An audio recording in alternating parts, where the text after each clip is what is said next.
नमस्कार दोस्तों, मेरा नाम मयंक चतुर्वेदी। मैं Maa Kalyanika public school Pendra road Chhattisgarh से। मैं विगत दिनों आपको कक्षा 7वीं विषय संस्कृत प्रथमा पाठा सुभाषितानि के श्लोक पढ़ाया। आज मैं दूसरा पाठ दुर्बुद्धि विनश्यति के विषय में आपको बताना चाहूँगा। पाठ का जो नाम है दुर मतलब होता है बुरा, अब बुद्धि मतलब होता है दिमाग, बुरी बुद्धि, बुरी दिमाग। अब विनश्यति का मतलब होता है नष्ट कर देती है। दोनों में अंतर है। ये जो शब्द लिखा है दुर्बुद्धि, दुर आपका इसमें उपसर्ग है, बुद्धि आपका संज्ञा है।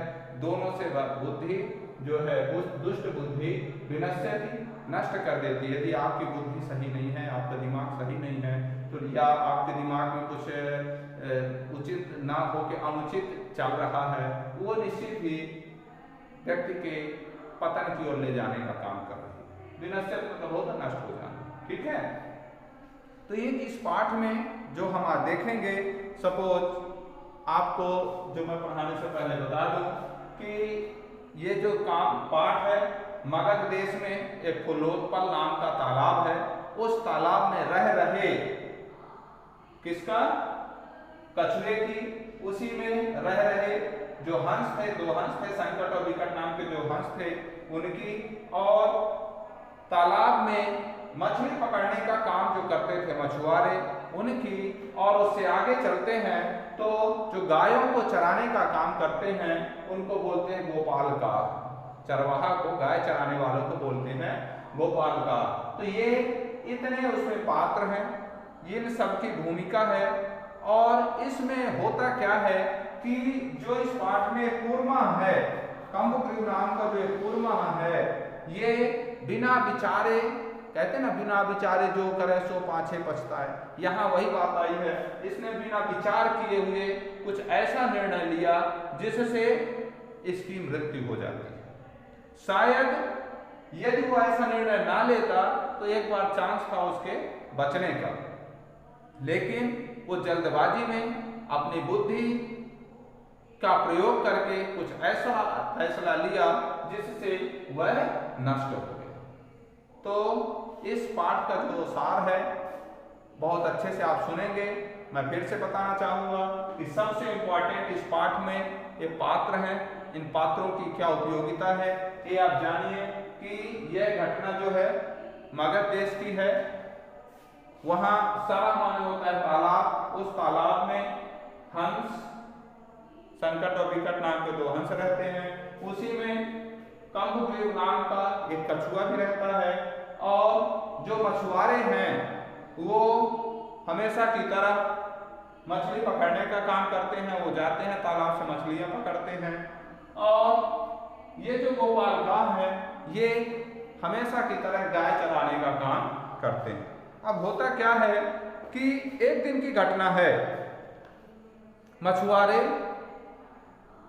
शाम का वक्त था, मछुआरे तालाब के किनारे आए और आपस में ही वार्तालाप करते हुए बोले कि कल हम लोग आएंगे और इस तालाब में जितनी मछलियां हैं उनको पकड़ेंगे। साथ ही साथ इस तालाब में यदि रह रहे कुछ और भी जीव होंगे उनको भी पकड़ेंगे। तो जो एक कूर्मा था, कछुआ था, वो मछुआरों की बात को सुना।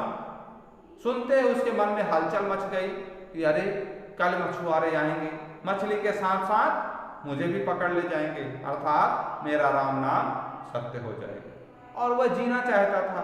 इस उम्मीद में उसने अपने दोनों मित्र संकट और विकट, वो कौन थे, हंस थे, अपने दोनों मित्र हंसों से कहा, संकट और विकट नाम के हंसों से कहा कि मित्र मैं अभी जीना चाहता हूं, मैं मरना नहीं चाहता।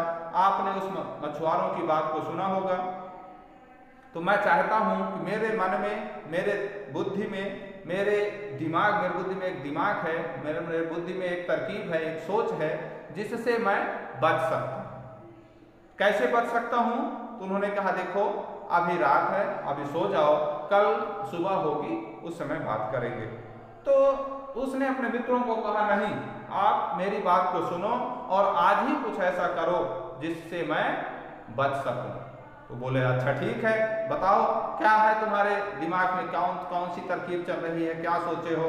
तो कछुए ने बताया कि देखो, तुम दोनों अपनी अपनी चोंच, क्योंकि वो दोनों पक्षी थे तो उनके पंख हैं और चोंच है, तो उसने कहा कि तुम दोनों अपनी अपनी चोंच से एक लकड़ी के डंडे को एक इस तरफ से पकड़ लो, एक इस तरफ से पकड़ लोगे। जब ऐसे आप उसको पकड़ लोगे अपनी चोंच से, तो मैं क्या करूंगा कि मैं भी बीच में ऐसे लकड़ी के डंडे को पकड़ लूंगा और तुम लोगों की सहायता से, मीन्स तुम चोंच से पकड़कर पंखों से उड़ोगे और मैं भी बीच में लटके हुए इस जगह से दूसरे जगह चला जाऊंगा, अर्थात इस तालाब से दूसरे तालाब में चला जाऊंगा और बच जाऊंगा। हंसों ने कहा, बात तो सही है, ठीक है, ऐसा हो सकता है, लेकिन इसमें एक समस्या है। बोले, क्या? बोले, समस्या ये है कि यदि तुम्हें किसी ने देखा, कैसा देखा? उड़ते हुए देखा, और उस समय यदि तुम कुछ बोले तो तुम जैसा भी ऐसे पकड़े हो, यदि तुम कुछ बोले तो तुम सीधे नीचे गिरोगे, और जब उतने ऊपर से नीचे गिरोगे उस समय तुम बच नहीं पाओगे। ये इसमें समस्या है। तो उसने बोला कि मैं ऐसा क्यों करूंगा, मैं जान करके ऐसा क्यों करूंगा, मैं ऐसा करूंगा तो मैं गिरूंगा और मेरी मृत्यु हो जाएगी, इसलिए मैं कुछ नहीं बोलूंगा। तो उन्होंने कहा, ठीक है, यदि ऐसा है तो हम तुम्हें उनके आने से पहले ले जाएंगे। सारी तैयारी हो गई, कछुआ बहुत खुश हुआ। अगले दिन ऐसा ही हुआ कि वो कछुए को लेके जा रहे थे, तो कछुए को उड़ते हुए जब ये चरवाहों ने देखा कि अरे आश्चर्य हो गया। आश्चर्य की ही तो बात है कि जो जीव में रहने वाला जलचर प्राणी है, थल में रहने वाला प्राणी है, आज अचानक आकाश में उड़ रहा है। इनको आश्चर्य हुआ, ये जोर जोर से चिल्लाने लगे कि अरे देखो, आश्चर्य हो गया, आश्चर्य हो गया। हंसों के साथ साथ कछुआ भी उड़ रहा है। तो सब एक दूसरे उसका पीछा करते हुए दौड़ने लगे और जिसके मन में जो विचार आ रहा था वो बोलने लगे। तो किसी ने कहा, ये कछुआ गिरेगा तो इसे मैं पकड़ कर खाऊंगा, किसी ने कहा ये गिरेगा तो इसे मैं जला कर खाऊंगा, और किसी ने कहा अरे इसे मैं घर ले जाकर भून कर खाऊंगा, तल कर खाऊंगा। ठीक है, हंसने की बात है। तो जब कछुए ने इन सब की बात को सुना कि कोई कुछ बोल रहा, कोई कुछ बोल रहा, कोई कुछ बोल रहा, तो ये भूल गया जो अपना वचन दिया हुआ था कि मैं कुछ भी नहीं बोलूंगा। ये इस वचन को भूल गया और उसने मन में आया और बोल दिया। क्या बोला कि अब तुम सब कल्पना ही करते रहो, मैं उड़ नहीं, मेरे को तुम ना तो जला कर खा पाओगे और ना कुछ कल्पना के अनुसार जो तुम्हारे मन में है वो कुछ नहीं पाओगे। और जैसे वो ऐसे बोलता है, जैसे मैं आपको बताया था ना, जैसे ऐसे पकड़ा था, जैसे वो बोलता है वैसे नीचे गिर जाता है और गिरते ही उसकी मृत्यु हो जाती है। तो इस पाठ से हमें शिक्षा मिलती है कि विनाश काले विपरीत बुद्धि। क्या मिलती है? विनाश काले विपरीत बुद्धि। जब व्यक्ति के नष्ट होने का समय आता है, जब व्यक्ति के मरने का समय आता है, उस समय उसकी बुद्धि उल्टी हो जाती है। इसीलिए स्लोगन है विनाश काले विपरीत बुद्धि। यहां कछुए की जो बुद्धि थी वह नष्ट हो चुकी थी, खत्म हो चुकी थी, इसलिए इस पाठ का जो नाम रखा गया था दुर्बुद्धि विनश्यति। उस समय वह सोच नहीं पा रहा था कि मैं क्या करूं, और उसने ऐसा निर्णय लिया जिस कारण उसकी मृत्यु हो गई। तो यह पाठ हमें इस बात की प्रेरणा देता है कि हमें परिस्थितियों से लड़ना है, परिस्थितियों से जूझना है, हर कार्य को अडिग होकर करना है।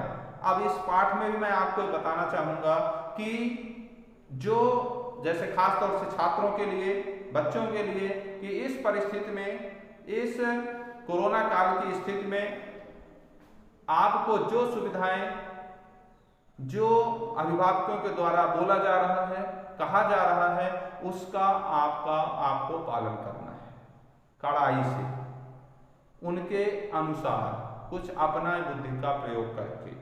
यदि आप ऐसा नहीं करते हैं तो आगे की लाइन तो मैं नहीं बोलूँगा, लेकिन आप खुद समझ सकते हैं कि हमारे लिए कितना यूजफुल है। दूसरा, यदि हम इसको शिक्षा के क्षेत्र में जोड़ेंगे तो हम कह सकते हैं कि ऐसी परिस्थिति में यदि आपके पास जो भी विद्यालय आपको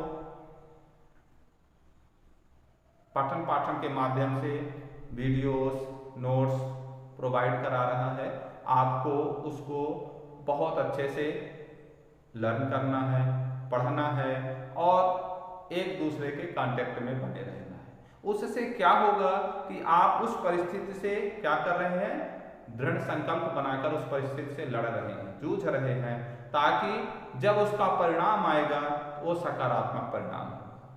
तो किसी ने कहा था कि साल भर हंसने से अच्छा है कि एक बार हंसना। एक बार हंसने का तात्पर्य ये है कि जब परिणाम आता है, रिजल्ट आता है, और वो इतना अच्छा परिणाम जब आता है क्योंकि परिश्रम अच्छी होगी, मेहनत अच्छी होगी, तो उसका परिणाम बहुत अच्छा होगा, वो जीवन पर्यंत के लिए खुशी हो जाती है। तो मैं आग्रह करूँगा कि आप विद्यालय के द्वारा भेजे गए वीडियोस, नोट्स को बहुत अच्छे से पढ़ेंगे और इस पाठ से उसे कनेक्ट करेंगे, कठिन परिश्रम करेंगे, जल्दबाजी में कोई ऐसा निर्णय नहीं लेंगे कि अपने लिए और परिवार के लिए और समाज के लिए, देश के लिए वो हानिकारक है। धन्यवाद।